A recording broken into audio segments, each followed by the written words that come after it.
सभी श्रोताओं का श्री रामचरितमानस में हार्दिक स्वागत अभिनंदन।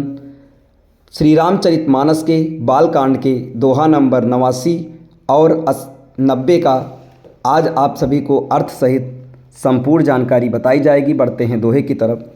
कहा हमार न सुने हूँ तब नारद के उपदेश, अब भा झूठ तुम्हारपन जार्यो काम महेश।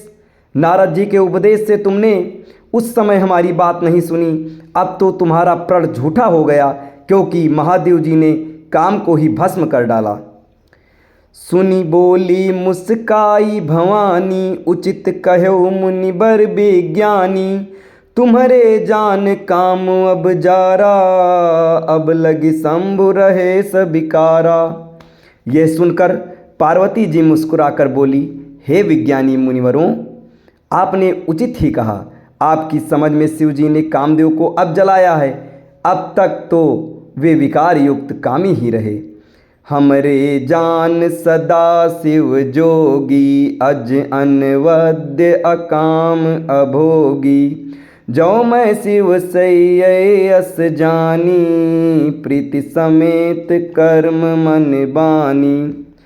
किंतु हमारी समझ से तो शिव जी सदा से ही योगी, अजन्मे, अनिंद, काम रहित और भोगहीन हैं। और यदि मैंने शिव जी को ऐसा समझकर ही मन, वचन और कर्म से प्रेम सहित उनकी सेवा की है, तो हमारे पन सुनहु मुनीसा, करी हैं सत्य कृपा निधि ईसा। तुम जो कहा हर जार्यो मारा, सोई अति बड़े अविवेक तुम्हारा। तो हे मुनीश्वरों, सुनिए, वे कृपा निधान भगवान मेरी प्रतिज्ञा को सत्य करेंगे। आपने जो ये कहा कि शिव जी ने कामदेव को भस्म कर दिया, यही आपका बड़ा भारी अविवेक है। तात अनल कर सहज सुभाऊ, हिमते ही निकट जाई नहीं काऊ।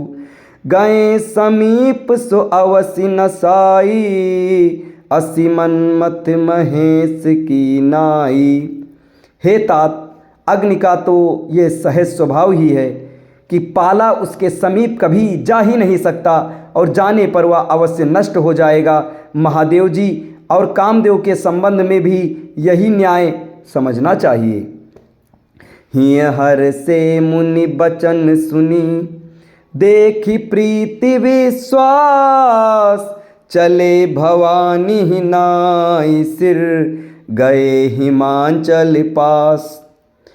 पार्वती के वचन सुनकर और उनका प्रेम तथा विश्वास देखकर मुनि हृदय में बड़े प्रसन्न हुए। वे भवानी को सिर नवाकर चल दिए और हिमांचल के पास पहुँचे। सब प्रसंग गिरपत ही सुनावा, मदन दहन सुनी अति दुख पावा। बहुरी कहो रति कर बरदाना, सुनि हिमवंत बहुत सुख माना।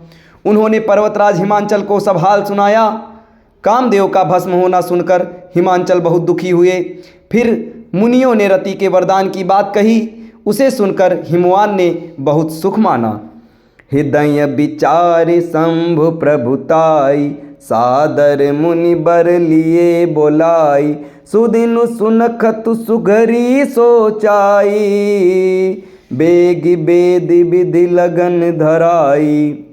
शिव जी के प्रभाव को मन में विचार कर हिमांचल ने श्रेष्ठ मुनियों को आदरपूर्वक बुला लिया और उनसे शुभ दिन, शुभ नक्षत्र और शुभ घड़ी सुधवाकर वेद की विधि के अनुसार शीघ्र ही लग्न निश्चय कराकर लिखवा लिया। पत्री सप्तरि सिंह सोई दीन्ही, गहि पद विनय हिमांचल कीनी। जाई विधि तिन दीन्ही सुपाती, बाचत प्रीति न हृदय समाती। फिर हिमांचल ने वह लग्न पत्रिका सप्त ऋषियों को दे दी और चरण पकड़कर उनकी विनती की। उन्होंने जाकर वह लग्न पत्रिका ब्रह्मा जी को दी। उसको पढ़ते समय उनके हृदय में प्रेम समाता न था।